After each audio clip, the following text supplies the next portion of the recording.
Hello there, everyone, and welcome back to the Showing Up to Life podcast and YouTube channel. Art Burns here after a few days away and happy to be here with you.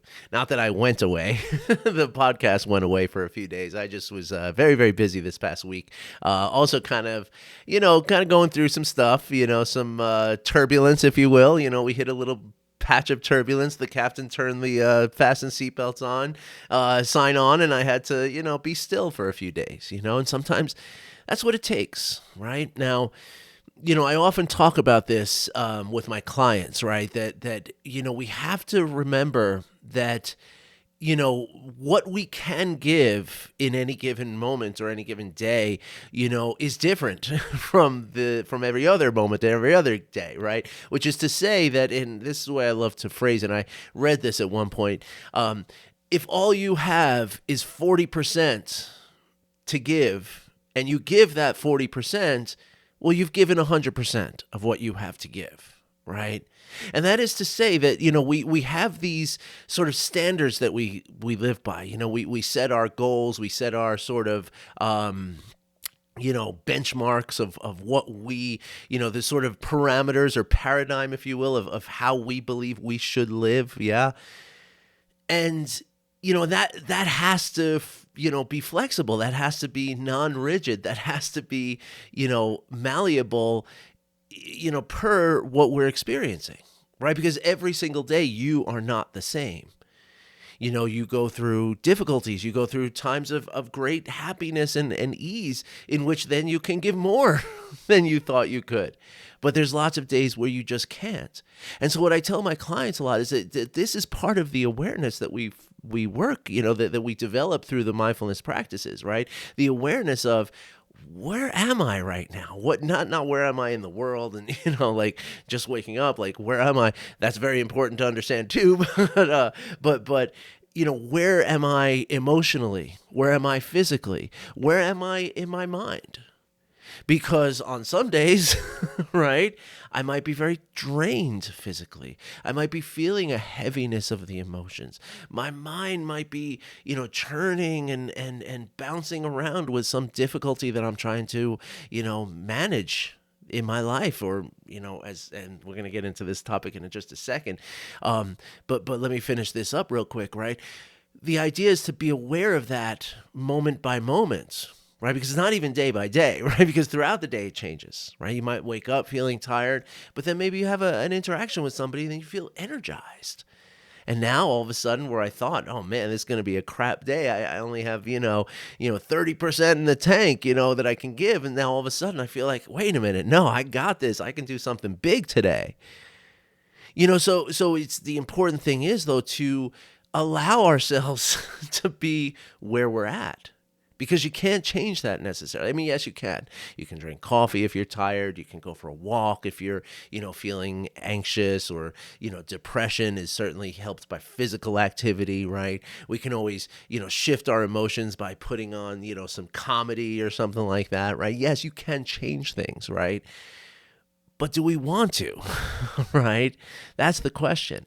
Because if we start pushing ourselves into, in a way that is, not really what we have the capacity for in any given moment, well, then the question of authenticity arises. Yeah? Like, what really am I doing? Is this really coming from the true and essential me, or is this something that I think I'm supposed to do? And then who knows where we are after a little while of that kind of stuff.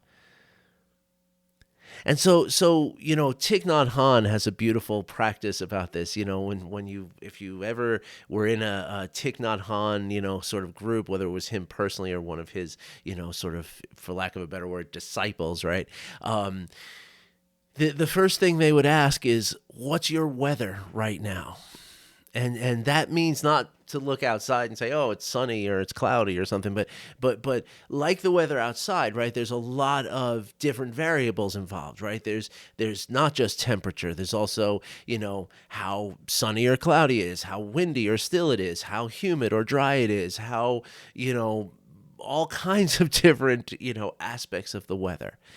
And so the same thing happens to us internally. right? Again, the big three, just like you might say temperature, sunny, or precipitation, or humidity, for the weather, right? The outside weather, the meteorological weather, meteorological weather. Oh my gosh, that's a hard word for me today. Anyway, internally, those big sort of measurements that we can sort of see and measure are the body. What do I feel right now physically? Am I tired? Am I energized? Am I hungry? Am I thirsty? Am I satiated? Right? And then there's the emotions, which is to say, what am I feeling? Am I feeling positive emotions of hopefulness and optimism and excitement? Or am I feeling negative emotions of pessimism and depression and just malaise, if you will? And then there's the thoughts is the third one. Now the thoughts are tricky, right? Because it's the thoughts that are just bouncing around in our minds, which that's something to notice, because it's not just the thoughts themselves, but how they're bouncing around in the mind, right? That's part of the weather.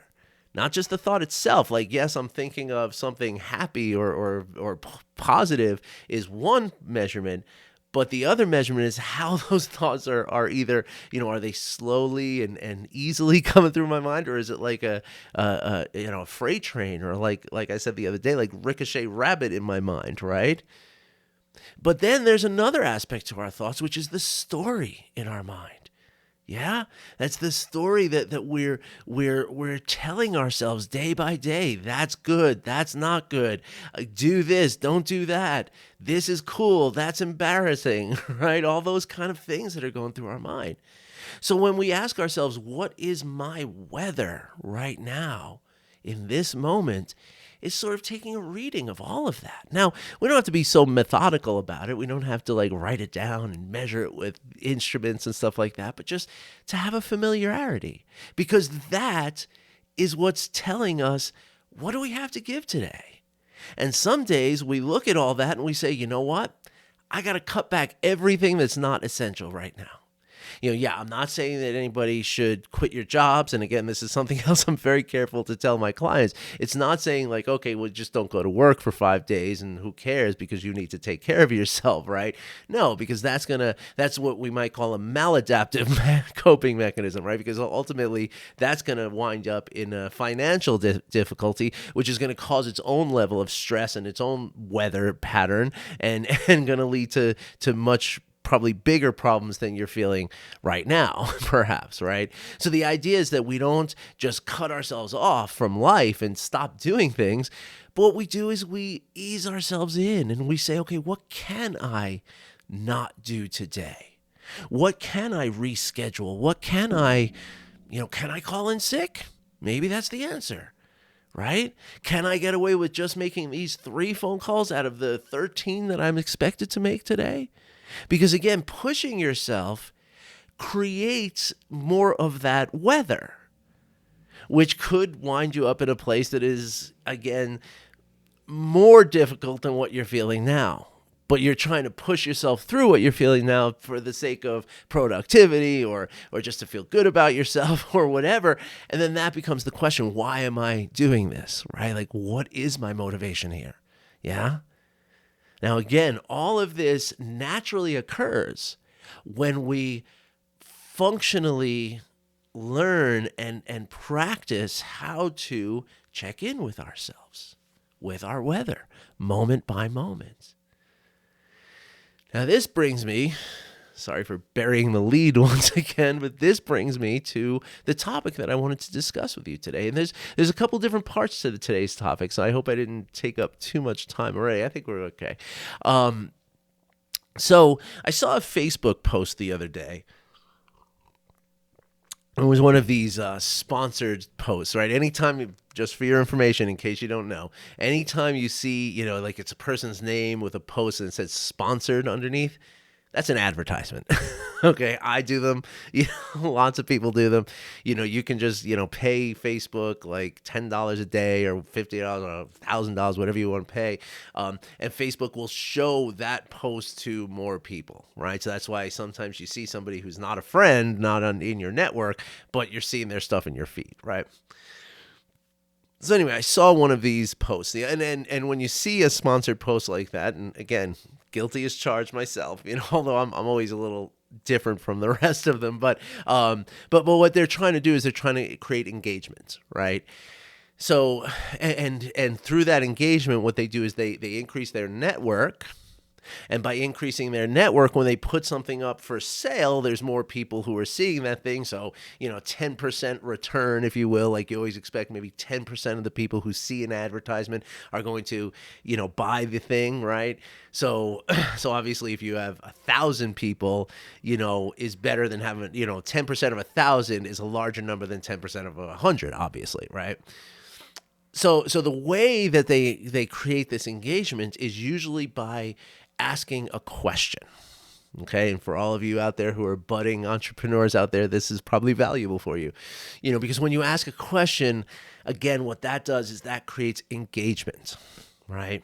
It's instead of just saying, hey, I know this, right? You say, hey, what about this? And then, people engage, and then you can get into conversations, and then, things happen from there, right? That's the marketing scheme. I don't do any of that very well.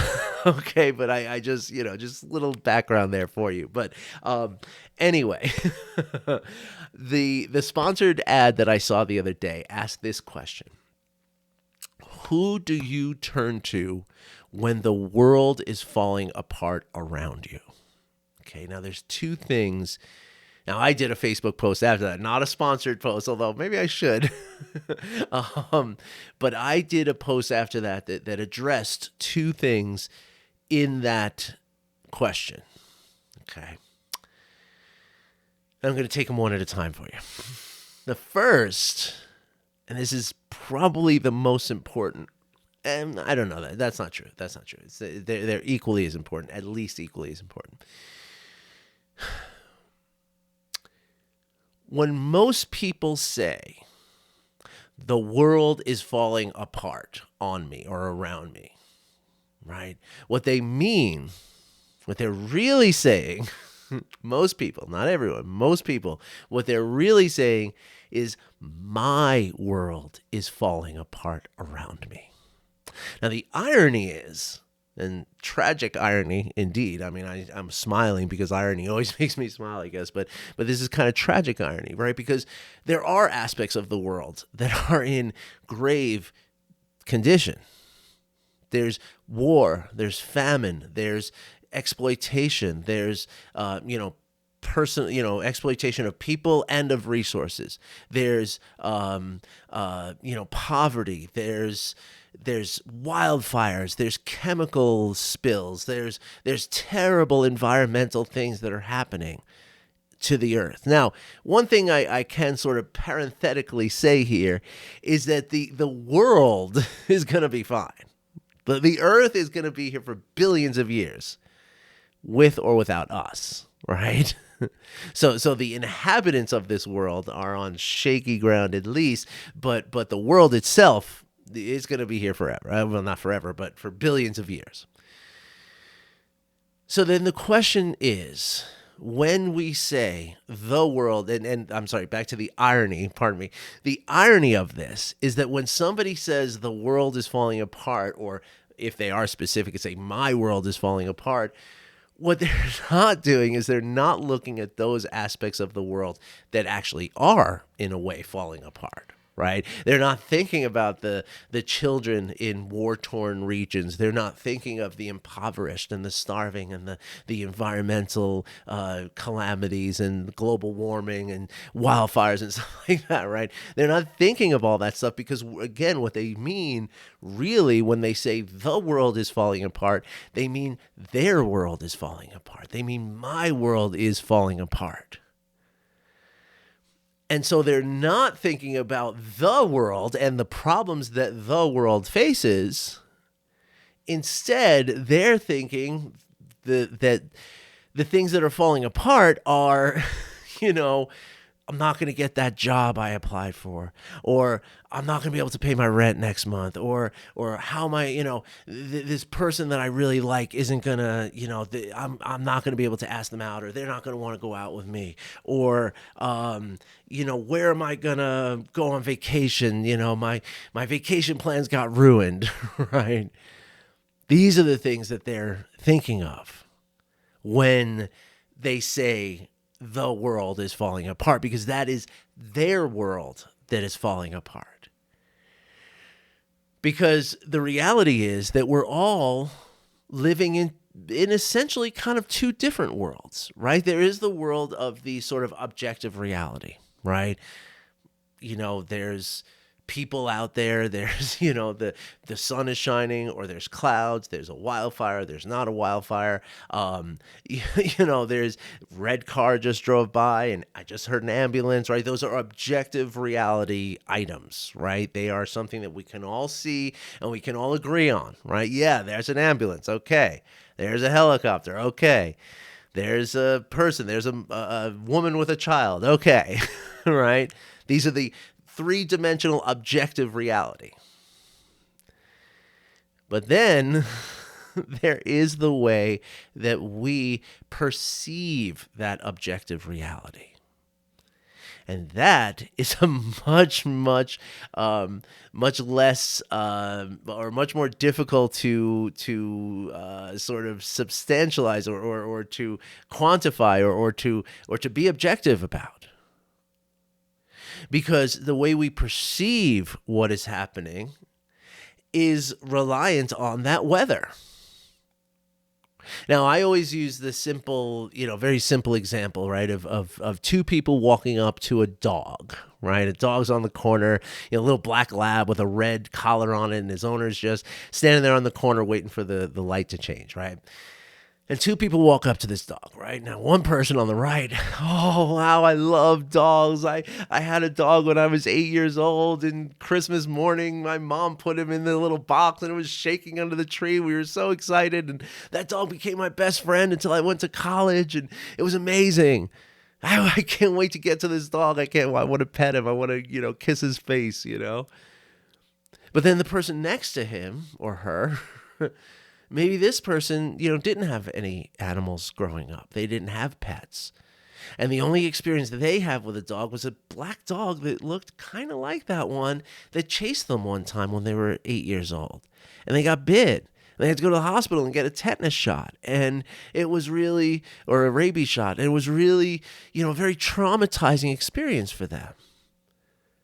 To this person, they're like, can we just cross the street? Maybe it's not a gripping fear that they have. They've managed. I mean, being bit by a dog is certainly not the kind of trauma that's going to stay with you and debilitate you for the rest of your life. Yeah, but there's some, essence of their body is saying dog is bad. Whereas the first person, there's something in their body saying dog is good. Now, that's a very basic division, right? Good versus bad. But once we, as I say all the time here, once we judge something as good or bad, and we do it very unconsciously, right? Because this is not something where somebody's, it's not like the person on the left is saying, I had that dog chase me and I want to stay away from that dog, right? It's not like that. It's a body sensation that happens. It's a tension. And again, those three aspects, right? There is the body, the emotions, and the thoughts. So the body, as they're seeing this dog, is feeling a little tension, a little like, ooh, man, just a little avoidant here, And then the emotions are, perhaps some form of fear or trepidation or concern at very least. And then the thoughts in the mind are, that dog's going to bite me. That dog's going to bite me. If I put my hand on the dog's going to bite me. Now, again, those thoughts are not conscious and allowed, right? They're just not allowed in terms of permission, but allowed being loud, spoken out, right? Like it's not something like you hear like a knock on the door saying, hey, got some thoughts coming in, boss. Okay. Coming through the loading dock right now. I just signed for it. All right. Nothing like that. They're just sort of coloring the background. So you're not thinking the dog's going to bite me, the dog's going to bite me, the dog's not consciously, but that's the story in your mind saying maybe it's better to say don't reach out for the dog, don't reach out for the dog, don't reach out for the dog, right? But that's just the story in your mind. And again, this person right next to you seeing the same exact dog on the same exact day in the same exact circumstances is saying the opposite. The story they're saying is reach out and touch the dog, reach out and touch the dog, reach out and touch the dog. Their emotions are excitement and enthusiasm and glee and nostalgic, warmth. And the feeling in their body is glowing and tingly. Ooh, it's a dog, right? It's the same dog. So when we say that our world or the world is falling apart, almost always what we really mean, and again, it's not everyone because some people are more conscious of the world and there's a calling to become, active in helping the world, okay? But most of the time when people say the world is falling apart, what they mean is that internal weather system is just massive. It's like that movie Sharknado, right? Where it's a tornado filled with sharks, that's what they're really saying when they're saying that my world is falling apart. Even if they do specify it's my world that's falling apart, that's what they mean. Because now, again, there is a three-dimensional reality out there that if you lost your job, that is a real thing that happened. And it's also a real thing that on the first of the month, you have all these bills that have to be paid. Those are real things. That's not something that's in your mind. But again, the perception of all of those things is in your mind. Now, that doesn't mean that, just put on a happy face and everything will be okay, right? It's not that either. It's just, really the word that comes from all this, or the word that applies to all this, is the word discernment. How can we, and I'm going to tell you how this is a rhetorical question, how can we discern from the world falling apart and my world falling apart? Because they're not necessarily separate either. Okay, they're not necessarily two completely different things, because what we see in the world is impacting my world. Which is to say, if I wake up in the morning and the first thing I do is jump on the news sites and I see the famine and I see the poverty and I see the devastation of the world, well then that's gonna impact that weather system. And then I'm going to look at my 10:30 appointment and be like, oh my gosh, this is so horrible. The 10:30 appointment might not be as bad as you're thinking it is, but the reason you're thinking it's so bad is because of what you read in the news. And now that brings up a whole other side of this, right? Which is that, do we really see the world for all that it is?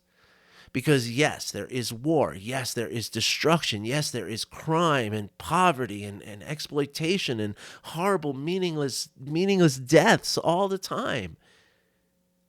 But there is also lots of love in the world.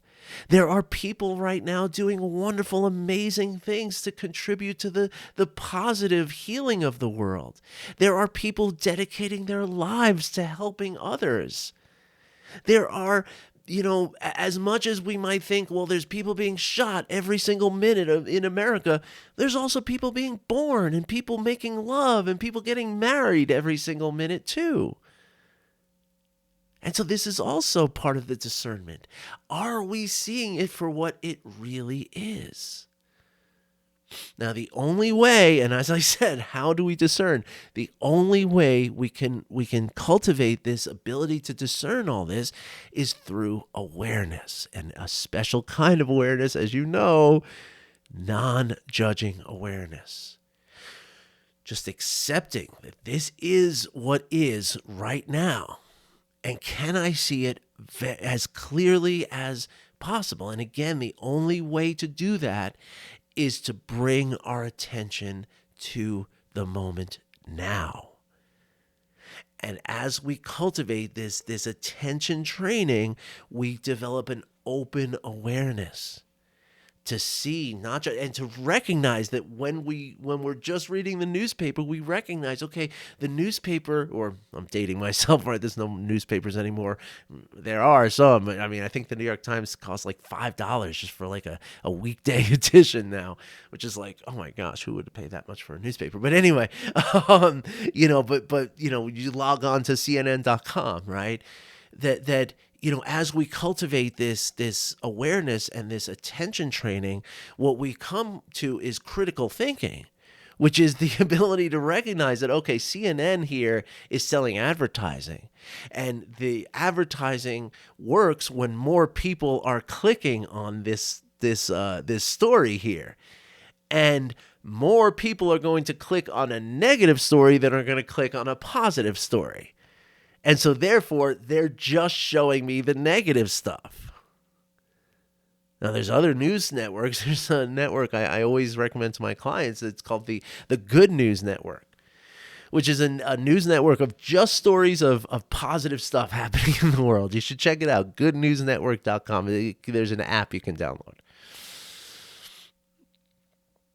So, getting back to the original point that I was making here, or I think there's a primary, a secondary, and a tertiary point. We're at the tertiary stage now. I love that word, tertiary. I use that any chance I get. I once saw it in an ATM machine in Massachusetts, and I was coming from a folk festival or something. It was like, do you want to take it out of your primary checking account, your secondary checking account, or your tertiary checking account? I was like, whoa, that is so amazing. Anyway, my tertiary point here, right, and getting back to the primary point, right, which was that post, right, of who do you turn to when the world, which what they really meant was your world, is falling apart. It broke my heart when I read that, because many of us, and I do say us because I count myself among the group of people who don't have that person. I've been pretty clear with you all that my marriage is sort of fizzing out to an end, and we're facing a transition, and it's all good. I mean, it's okay. It's just the way things have happened. I'm past the grieving of it, and just sort of in the acceptance phase of it. I don't know why I laugh at that. It's not funny necessarily, but it's also not that sad either, right? It's just something that's happening, yeah? And so, I'm estranged from my family, my family of birth, right? My mother passed away last year. My father, I really can't handle, and my sisters, they have their own life, and they're all the way out in New York, and, that we're very, very different from each other in every aspect of our lives and our interests and everything. So I don't have someone to turn to when things are falling apart on me, except myself. I have myself to turn to. And you and we all will always have ourselves to turn to. But here's the thing. I'm not the only one. Many of you maybe are listening, or some of you maybe are listening to this and saying, gosh, I don't have anybody either. And initially that feels really sad, and that feels really, oh man, that's hard. Yeah. And it's okay to feel that way. It really is. Okay.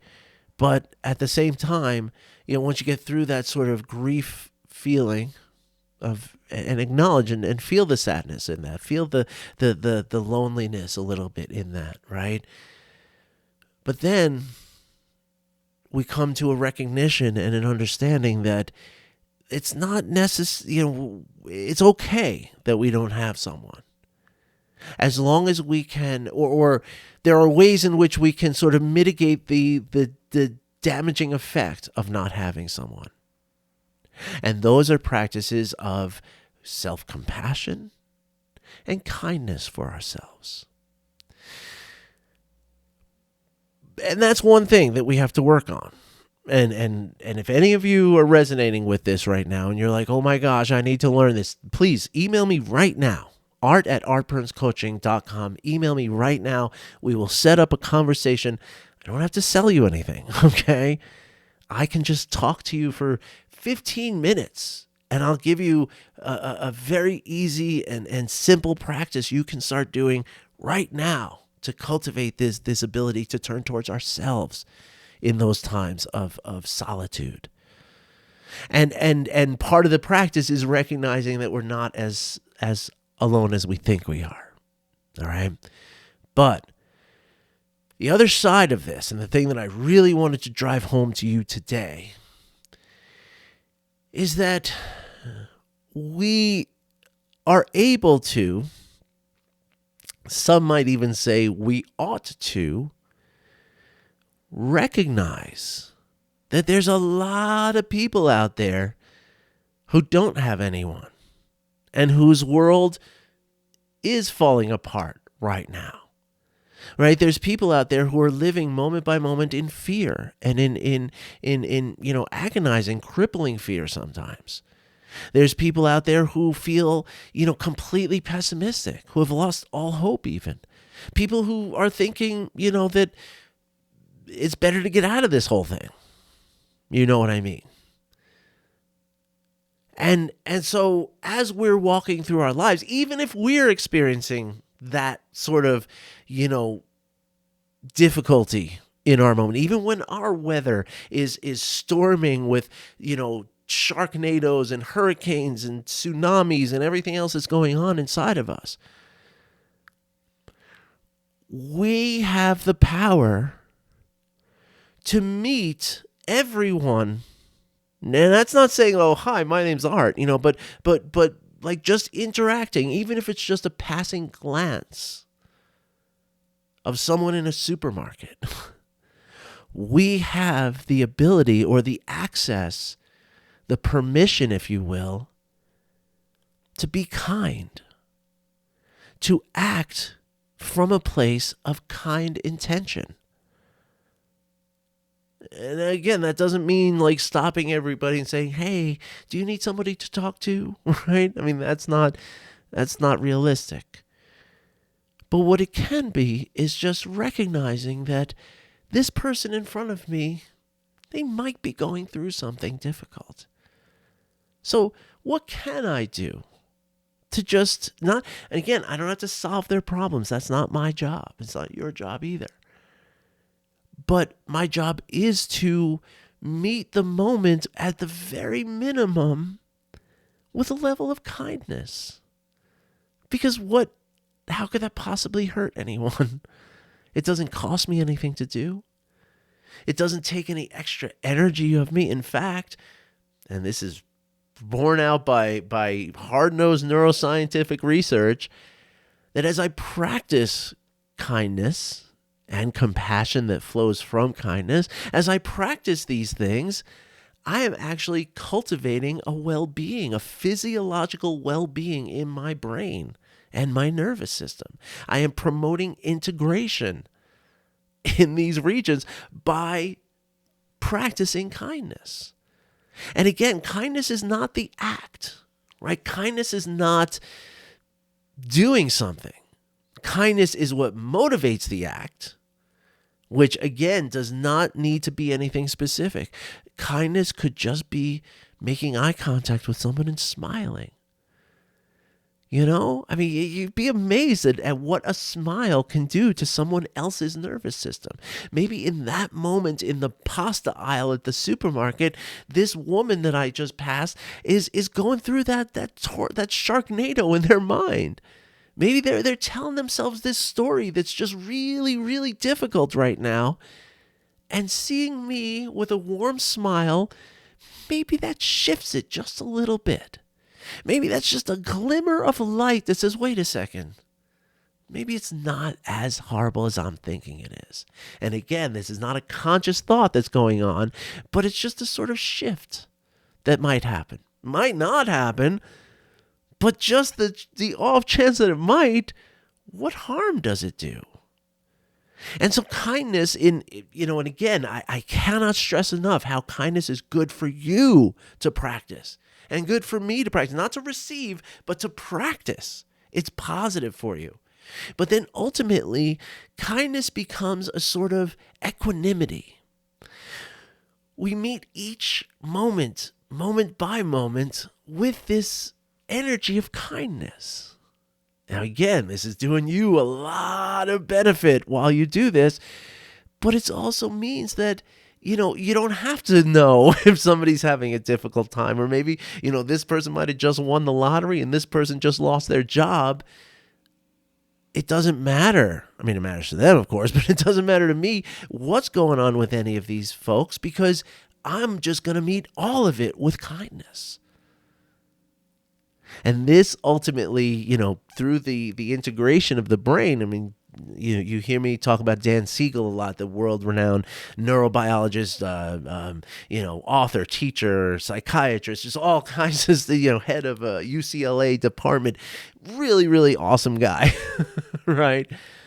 He describes something called the window of tolerance, or sometimes he calls it, like in the children's book that he wrote, it's the river of parenting book, not children's book, but the river of well-being, right? And on the banks of the river of well-being, there's two, on the right bank, or on one bank, there's chaos, which is just, that ricochet rabbit mind. Oh, it's all over the place, right? And then on the other side of this river of well-being, or outside the window of tolerance, is rigidity. Clinging and no, it can't be any other way. But inside that, between the chaos and the rigidity, is that place where we feel grounded but flexible, adaptable. We feel tolerant of what might arise. We allow ourselves to, we feel ourselves in a flow of the moment. And we are naturally going to experience kindness and compassion from that state. This was Dan on his, he has an institute called the Mindsight Institute in Southern California. And on the wall, apparently, he has this quote that says, integration, meaning integration of the brain, made visible is kindness and compassion. Now, I asked Dan in a call, one-on-one, I said, well, me talking to him one-on-one, but like 800 PhD, candidates in the background. And I asked him, well, if kindness and compassion arise from integration, then if we practice kindness and compassion, does it not promote that integration? And he was like, that's the best question anybody's asked today. And yes, it does. And so by practicing the kindness moment by moment, by making that the equanimity that we approach the whole world with, we're cultivating this sense of well-being and healthiness and capability. Not just capability to get stuff done and make more money and that kind of stuff, although that is true, but it's the capability to manage moment by moment, to stay within that river of well-being. To stay just floating on my little tube with my little beverage in my hand and just relaxing into it. And my friends, I'm telling you, life can be like this, and you don't lose anything from life. You don't lose productivity. You don't lose success. You don't lose happiness. In fact, you increase all of those. Because what you're doing is you're creating a weather inside of you that is not tumultuous and chaotic and rigid, but instead is ease and the conditions of happiness. And then what you realize ultimately is it's okay if I wash up on the banks of the river once in a while. I felt a little chaos today, but it's all good. I'm back. I can get back here. I know what I'm doing here, because it's a skillfulness. All right. I had to sometimes I have to do two different recordings here, and I think I am way over here. Yes, I'm definitely am almost 40 minutes. My gosh, what an epic episode here. I hope you all hung in for the end, because I think it was good stuff. So anyway, thank you for listening. Thank you for watching. I wish you well, and I'll be back again soon. Thank you again for watching this really long episode, or listening to this really long episode. Before I go, please like, subscribe, and share, and please rate, and please tell your friends about this, and please, I hope you're well. I wish you well. And I hope that you're able to find the conditions for happiness. I hope that you're able to forgive yourself and forgive others, and that you're able to let go of the attachments and accept the things that are not what you want them to be, because these are the conditions of happiness. This is how we cultivate this weather inside of us. And you can start by practicing kindness for everyone out there, everyone, no matter who it is. All right? And if you have any questions about this or any concerns or any wait a minute, that's BS, whatever, get in touch with me, okay? Art@artburnscoaching.com. All right, everybody, I wish you well. I'll talk to you soon. Take care.